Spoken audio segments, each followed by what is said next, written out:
welcome to the Love How Deep podcast with Brian and Heather Mayer.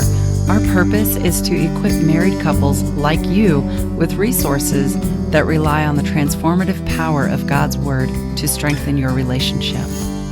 Welcome back to the Love How Deep podcast. We're so thrilled that you are here, and I'm alongside of my co-host, Heather. Hey there, how are you? Hey. Yeah, we are so thrilled to be bringing you another episode, and we're going to be talking today about really just Communication 101, and we're calling this episode The Art of Listening for the Married Couple, and this will really strengthen your marriage and your connection. And we're going to be focused a little bit on something called active listening, which we'll talk about here in a little bit. But, you know, I always wondered about this, Heather. I don't know if you've ever noticed. Have you ever noticed how dogs just seem to just so intently just want to bore a hole through you as they stare at you? Yes. Yeah. I mean, we had a dog named Pugs, cute little, what was he? Mixture of a chow and a dachshund. Is that right? Was. Yeah, which we tried to figure out how that. I don't even know. Anyway. Move on. Right. So he would, sometimes I would be watching television sitting on the couch and I would look over at him and he is just staring at me. He was. He idolized you. Well, I don't know about that, but you know, or if you're talking to a dog, you know, you ever had that thing where they cock their head and it's just like, it's like he knows what you're saying. Right. And I always wondered, does every other word that comes out of our mouth to them sound like I'm saying the word bacon? Probably. I always wondered about that. Yes. Yeah. So, I mean, Paisley does that with you now. This is our cat. The cat, our cat cats. Paisley. We have two cats. Yes. She will talk back with you. Mm-hmm. So you'll say something to her and she will meow right back and just chat. Y'all have this cute little chatter. Yeah. And it's cute. Yeah. On a side note about our two cats, our girl cat has a grovelly, gruff meow.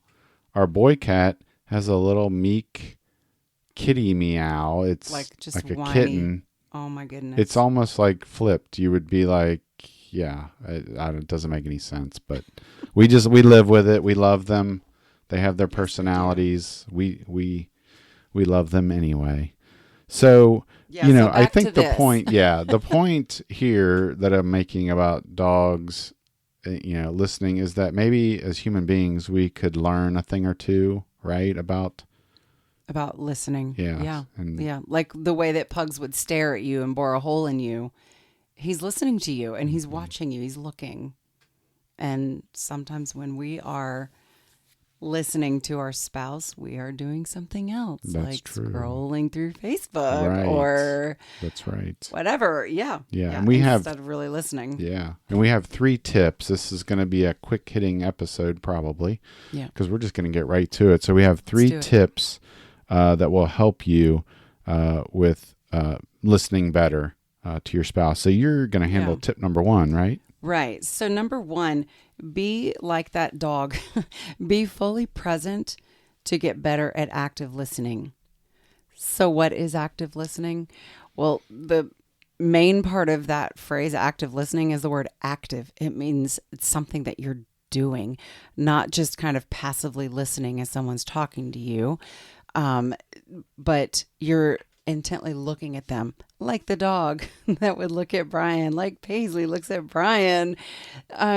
You want to give your eye contact and your attention to your spouse when they're telling you something and show them that you are interested, you care about what they're saying.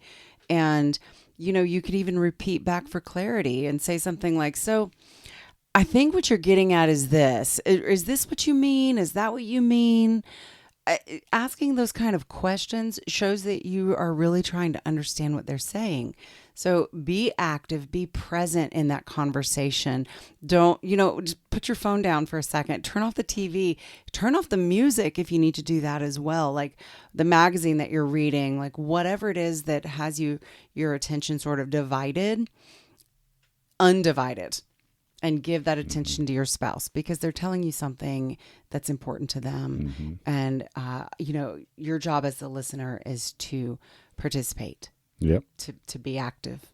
Right. And James 1:19-20 says, "My dear brothers and sisters, take note of this. Everyone should be quick to listen, slow to speak, and slow to become angry, because human anger does not produce the righteousness that God desires. And so, just right there, the first thing it says, quick to listen. So it takes us doing something to listen, to be a good listener. It takes us like giving it our all, you know. Yeah, one thing I was going to say that I'm doing recently in the mornings when we sit down and have our cup of coffee.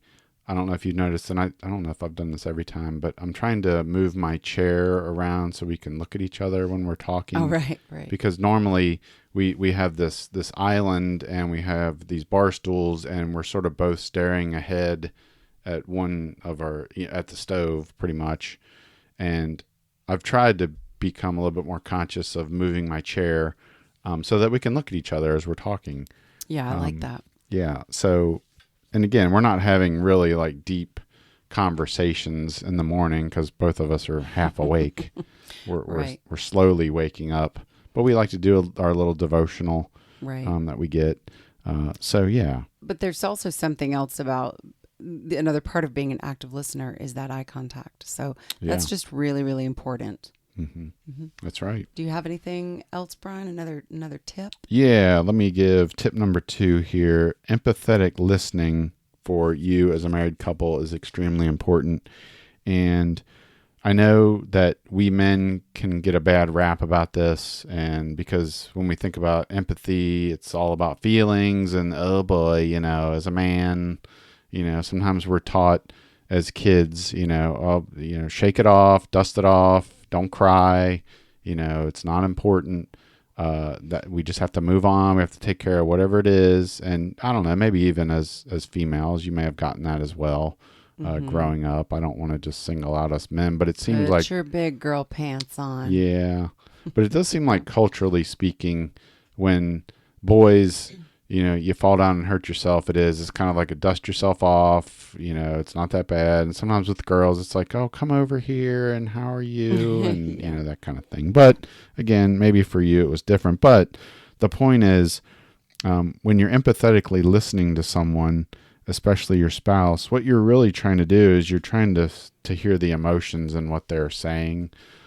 So for example, Heather, if you came home from work one day and I don't know, you and a coworker got into an argument and the coworker just chewed you out, I'm probably going to sense some things like upset and sadness and hurt feelings, or maybe even anger, and it's important for me to not only listen to your story, but to listen to how you're feeling. And then if I can say back to you some of what I think you're feeling, there's this amazing connection that happens. So if I say something to you like, wow, it sounds like that really hurt your feelings, when that person said that to you, all of a sudden to you that I'm saying this to, it's like, wow, okay, he's really paying attention. He's really listening. Yeah, it says that you care. Yeah, that I care. And again, you may not specifically be saying this to me, this person hurt my feelings or this person made me angry. You do have to do a little detective work, and you just do that. The longer you know your spouse, the more you probably know, how they would react in certain situations. And also you can see it in their body language. I can see it in your face. I can hear it in your tone. Right. Those types of things. You're trying to pick up on that. And so, again, that's really what empathetic listening is all about. It's kind of saying to your spouse, I hear you, I get you. I know that had to have been hard. Even sometimes saying something like, gosh, if I was in that situation, I'd probably feel exactly the same way. I mean, and you want to be genuine about it. You don't want to just be making this stuff up, but hopefully you're genuine about it. Anything you want to add about empathetic listening before I share a verse that's important here? Yeah. The verse that I love here is in Romans 12:15. It just says, rejoice with those who rejoice, mourn with those who mourn. So what that's really saying is you're matching the emotions of your spouse. When they're happy, you be happy. When they're upset, you be upset. If not, sometimes again, the connection doesn't happen. Now, what I will say real quick before we go on to the next one is that it's okay to sometimes try to bring your partner out of whatever's happening. It's like, hey, I know this is upsetting. Let's go have an ice cream, or let's do something fun. That's completely okay. But you don't want to do that immediately. Like as soon as, your spouse has said something to you, you don't want to immediately go, well, thanks for telling me. All right, let's go have an ice cream. You want to definitely make sure you're empathizing. And then at the end, hey, I know this is really upsetting to you. Would you like to go do something fun to help get your mind off of this? Right. Yeah. So yeah. That's good. That is tip number 2. You got a third one for us? Yes, I do. So avoid jumping to solutions to increase your connection with each other. And so if I can jump off of, back onto your example that you gave of, your spouse comes home, they've had a bad day, they got into a fight with a coworker or whatever it was, it's very easy for us, men and women, to want to solve that problem, to give solutions to fixing it. Well, here's what you should have said or should have done, or what you could do when you go back into work tomorrow. Why don't you try this or that? And sometimes we don't want that. We don't want that problem solving. Sometimes we just want to vent and be heard. And so we're just looking for that empathetic, sympathetic ear or person. So, you don't want to jump to giving that advice. It does come from a good place. It does. And I think that we've all done it.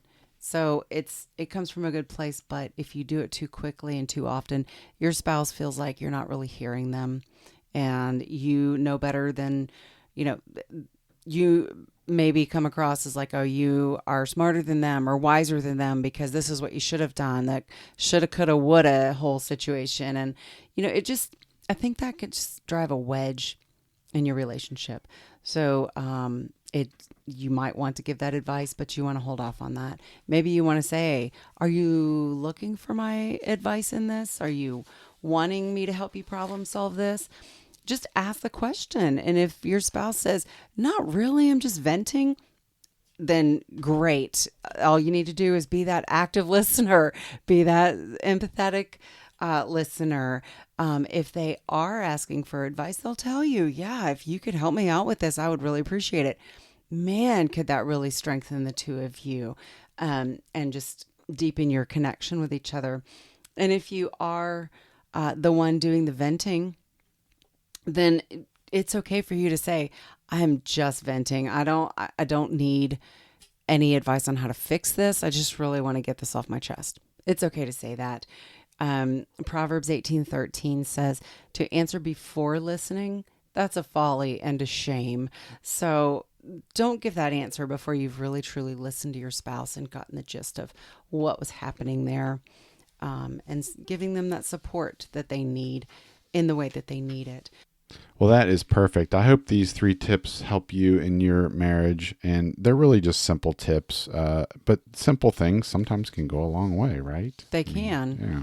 They can. And one thing I want you to pick up is our free what's called 10 practical communication strategies. And I think there is a little bit of overlap in what we've talked about here as to what you're going to get on that free guide, but it's going to go into a lot more detail. So again, it's called the 10 practical communication strategies. We'll have a link for that in our show notes, but it will help you as a couple have more effective and connecting communication and conversations. And I think that is a wrap, right, Heather? I think so. All right. Well, we will see you all in the next episode. So happy talking to each other and also happy active listening, right? That's right. All right. We will see you next time. Take care until then.